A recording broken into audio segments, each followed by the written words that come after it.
आंदोलन करतात म्हणजे काय करतात? जिल्हाधिकाऱ्याला देऊन जे आहे आपलं मग म्हणणं म्हणतात किंवा आम्हाला या गोष्टी ज्या आहेत OBCला कमी पडतात, आमच्या शिष्यवृत्तीचे पैसे द्या, आमचं अमुक वसतिगृहाचं हे करा आणि आमचं आरक्षण जे आहे साबूत ठेवा.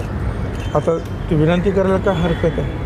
आणि सगळं तालुक्यातून जाऊन फक्त निवेदन आम्ही देतो. सर, उर्मिला मातोंडकर आज शिवसेनेत प्रवेश करत आहेत, याला कसं पाहता? जे आहेत बॉलिवूडमधील किंवा आपल्या मराठा सिनेमातील हिरोईन्स येतात आणि त्यांचं स्वागत आहे. उलट म्हणजे अर्थ एक आहे की काँग्रेसमधून त्यांनी राजीनामा दिलेला आहे आणि म्हणून त्या जर येत असतील राजकारणामध्ये जनसेवेसाठी आणि शिवसेनेच्या बरोबर ते काम करत असतील तर आनंद आहे. सर, 8 डिसेंबरला मराठीने मोर्चा काढला आणि त्याला प्रत्युत्तर म्हणून ओबीसी समाजाचा एक मोर्चा निघणार आहे. एकमेकांच्या विरोधात मोर्चा काढणं आणि त्यातनं तेढ निर्माण होणं हा प्रकार मुळात राजकीय नेते आरक्षणापासून थांबवायला पाहिजे. हे असं होता कामा नये. पण आपल्याला माहिती आहे की आता जे काही लोक बोलतात काय ते कुठल्या पक्षाचे आहेत, खासदार आहेत कुठल्या पक्षाचे आणि काय पद्धतीनं चाललेलं, त्याच्यामुळे हे वेगळ्या पद्धतीचं म्हणजे मराठा आरक्षण बाजूला राहिलं आणि राजकारणमध्ये येते काही काय असं वाटायला लागलं. तर आता पाहूया काय होतं आहे ते.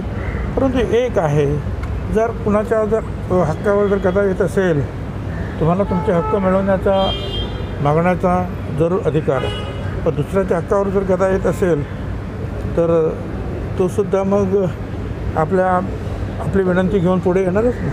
सर, हिंदी में जानना घेत आहेत मराठा आरक्षणाच्या मुद्द्यावरून ही भेट आहे, जी भरती आहे त्याच्या संदर्भात आणि OBCमधून आरक्षण द्यायची एक मागणी जोरदार धरते. असं आहे की अजूनपर्यंत तरी OBCमधून OBCचं आरक्षण पूर्णपणे त्याला धक्का न लावता आरक्षण देण्यात यावं अशीच मागणी आतापर्यंतच्या मराठा समाजाचे जे काही पुढारी होते त्यांनी केली. भाजप, शिवसेना, काँग्रेस, राष्ट्रवादी काँग्रेस सर्व पक्षाने हीच भूमिका मांडली आणि त्याच भूमिकेतून सगळे मराठा आरक्षण जे आहे वेगळं आरक्षण त्याला पाठिंबा दिलेला आहे आणि आजसुद्धा आम्हाला त्यांना वेगळं आरक्षण द्यावं म्हणून आमचा त्याला पाठिंबा आहे. सर, आज बाकी भेटण्यासाठी तर कोणी मुख्यमंत्री येऊ शकतो. सर, आज मुंबईत समता परिषदेतर्फे पण आंदोलन करण्यात येणार आहे. दबावाचं राजकारण आपल्याला अनेक ठिकाणी दिसतंय. त्या दबावाच्या अंतर्गत बॉलिवूड हलवण्याचा प्रयत्न होऊ शकतो. दबावाच्या किती लोकांना तुम्ही दबाव आणणार? काय दबाव आणणार? परत नुसता एखादा हिरो किंवा हिरोईन म्हणजे बॉलिवूड नव्हे, त्याच्या पाठीमागे काम करणारे, मेकअप करणारे, लोकेशन लावणारे, सेट उभे करणारे असे लाखो कलाकार असतात. ते कशाला शिफ्ट होणार? म्हणजे ते एक मनुष्य आपल्याला पुढे जेव्हा दिसतो तेव्हा त्याच्या पाठीमागे 200-400 माणसं काम करत असतात. तर हे सगळे जे आहे अजून एवढं सोपं नाही आहे. दिल्लीमध्ये शेतकरी आंदोलन जे सुरू आहे, आज 6वा दिवस आहे. आज कदाचित असं बघतो नाही, त्या आंदोलनाला आमचा जो पाठिंबाच आहे. कारण आम्ही पहिल्यापासून ही भूमिका घेतलेली आहे की शेतकऱ्यांच्या विरोधी अनेक काही गोष्टी ज्या आहेत त्या दूर केल्या गेल्या पाहिजे, त्याच्याबद्दल चर्चा झाली पाहिजे. आणि आज पंजाब जो आहे अतिशय महत्त्वाचा प्रदेश आहे. सगळ्याच दृष्टीनं आपल्या भारताचा प्रत्येक प्रांतच महत्त्वाचा आहे, पण त्याच्यामध्ये पंजाब हा जो म्हणजे एक लढवयांचा देश आहे. त्याचबरोबर पाकिस्तानला लागून असलेला हा प्रांत आहे आणि हे सगळं पाहता आणि जास्तीत जास्त गहू आणि धान्याचं उत्पादन करणार हे खरंच आहे की अनेक आम्हाला अडचणी निर्माण होतात. FCIकडे सुद्धा आता धान्याचा थोडा आता त्या रेल्वे सुरू झालेल्या आहेत. नाहीतर FCIकडे सुद्धा धान्याचा तुटवडा थोडा व्हायला लागला होता. त्यामुळे चिंतित होतो आम्ही सुद्धा की यापुढे जे आहे धान्य येणार की नाही पंजाबमधून आपल्याकडे.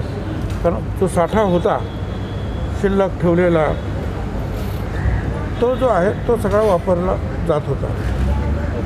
प्रश्न असा आहे की एवढं जास्त पिकवणारा, या देशाच्या संरक्षणामध्ये भाग असणारा बफर म्हणून पाकिस्तान आणि आपल्या देशामध्ये असलेलं हे राज्य याला फारसं दुखवून चालणार नाही, एवढं माझं मत आहे. सर, आज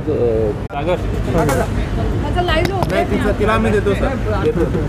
नाही, मी परत नाही बघितलं. मला वरती जायचं आहे. आज एक तर पहिल्यांदाच महाविकास आघाडी या सर्व निवडणुका लढवते. महाविकास आघाडी एकत्रित निवडणुका लढवतात ह्या MLCच्या या शिक्षक आणि पदवीधर मतदारसंघातून.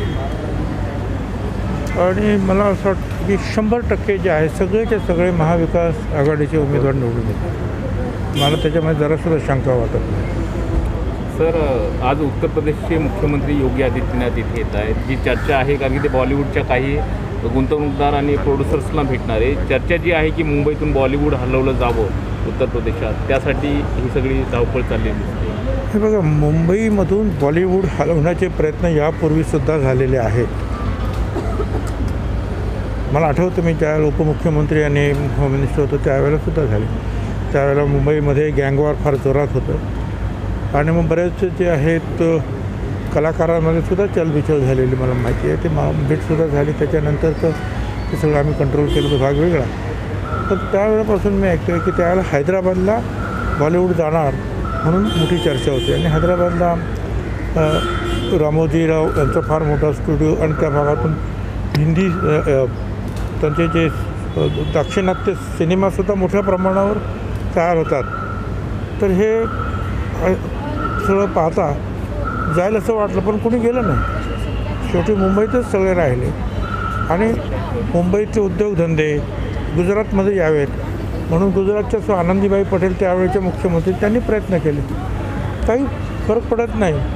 मुंबईमध्ये आजसुद्धा महाराष्ट्र आणि मुंबईमध्ये सगळ्यात जास्त परदेशी गुंतवणूकदार येतात. त्याच्यामुळे ते जरी आले प्रयत्न करायला काय करू देत ना प्रयत्न. पण भुजबळ साहेब मला त्याच्यामध्ये यावेळी